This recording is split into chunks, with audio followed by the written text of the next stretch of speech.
Hello and welcome everyone to class 9th English class. Today in this video we are going to start our third chapter of Beehive. Two stories about flying. This chapter contains two parts. First part is his first flight and the second part is Black Aeroplane. So firstly we will read the first part, his first flight. So I am going to start the first para, and after that I will give the explanation of the first para. So let's get started. The young seagull was alone on his ledge. His two brothers and his sister had already flown away the day before. तो author story को शुरू कर रहा है एक bird से.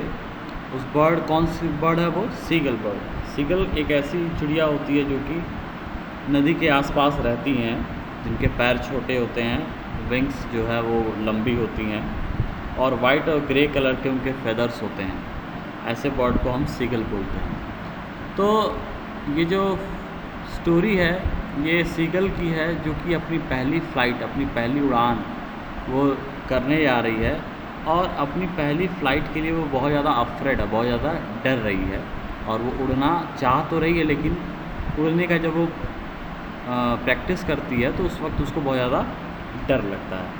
तो author कहता है कि जो यंग सीगल है वो लेज पे, मतलब सबसे किनारे जहाँ से उसको फ्लाई करना है वहाँ पे अकेली खड़ी है और उसके दो ब्रदर्स और उसके सिस्टर पहले से ही, एक दिन पहले से ही उड़ रहे हैं. ठीक है. He had been afraid to fly with them, लेकिन इस सीगल को डर लग रहा है उड़ने से, इस वजह से वो उनके साथ नहीं उड़ पा रही है. Somehow when he had taken a little run forward to the brink of the ledge and attempted to flap his wings, he became afraid. तो ऑथर कहता है लेकिन किसी तरीके से करेज को इकट्ठा करके जब वो थोड़ा सा दौड़ के ब्रिंक के पास आती है. ब्रिंक का मतलब क्या होता है? जो सबसे आखिरी एज होता है किसी भी लैंड का, सबसे आखिरी किनारा, उसको हम बोलते हैं ब्रिंक. जब वो दौड़ के ब्रिंक तक आती है और कोशिश करती है अपने विंग्स को फ्लैप करने की, तो ऐसा करने पे जब वो फ्लैप करके उड़ने वाली होती है वहीं उसको डर लग जाती है और वहीं पे वो रुक जाती है. The great expanse of sea is stretched down beneath, and it was such a long way down, miles down. और उसको डर एक्चुअली किस बात का लगता है? जब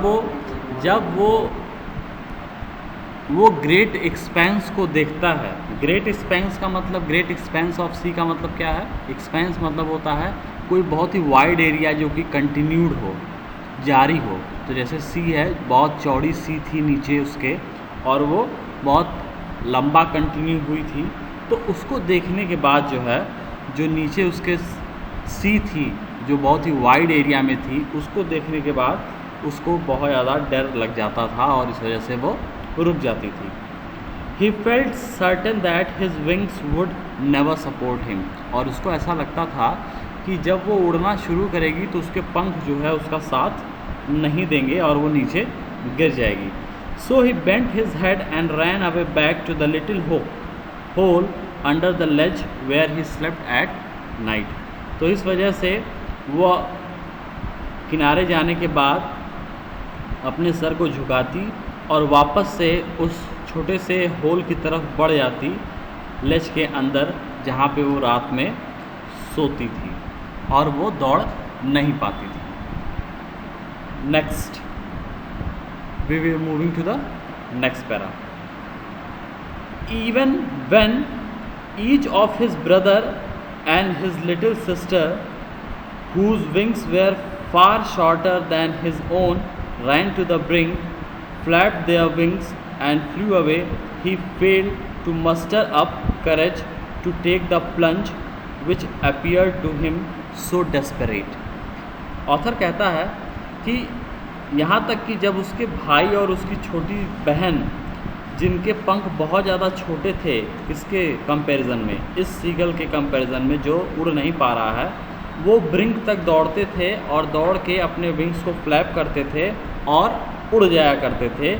लेकिन ये देखने के बावजूद भी वो अपने करेज को मस्टर नहीं कर पाता था। मतलब मस्टर का मतलब क्या होता है, गैदर करना, इकट्ठा करना। वो अपने करेज को इकट्ठा नहीं कर पाता था सो दैट कि वो प्लंज कर सके, जंप कर सके।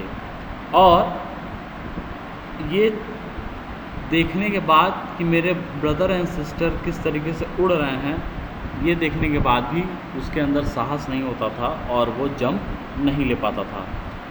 His father and mother had come around, calling to him shrilly, upbraiding him, threatening to let him starve on his ledge unless he flew away. जब वो अपना करेज नहीं उठा पाता था तो वो, उसके फादर और उसकी मदर उसके इर्द गिर्द आते थे और बहुत ही हाई पिच वॉइस में, शिल्ड मतलब हाई पिच वॉइस, अपब्रेडिंग मतलब स्कोल्ड करना, डांटना, उसको हाई पिच में डांटते थे, उसको थ्रेटन करते थे, उसको डराते थे। क्या कहते थे कि तुम भूखे मर जाओगे, स्टार्व, तुम भूखे मर जाओगे इस लेज पे जब तक तुम उड़ना नहीं सीखोगे। But for the life of him he could not move, लेकिन वो अपनी ज़िंदगी के लिए, अपनी ज़िंदगी के डर की वजह से वो मूव नहीं कर पाता था। That was 24 hours ago. Since then nobody had come near him.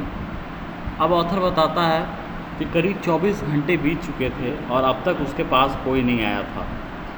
The day before, all day long, he had watched his parents flying about with his brothers and sisters, perfecting them in the art of flight. और उस दिन के पहले वाले दिन उसने पूरा दिन अपने पेरेंट्स को देखा उड़ते हुए और अपने ब्रदर्स एंड सिस्टर्स को उड़ते हुए साथ में, और उनके पेरेंट्स जो, उसके पेरेंट्स जो हैं उसके ब्रदर एंड सिस्टर्स को फ्लाइंग की आर्ट सिखा रहे थे, फ्लाइंग करने का तरीका सिखा रहे थे, उसमें परफेक्शन होने का तरीका बता रहे थे।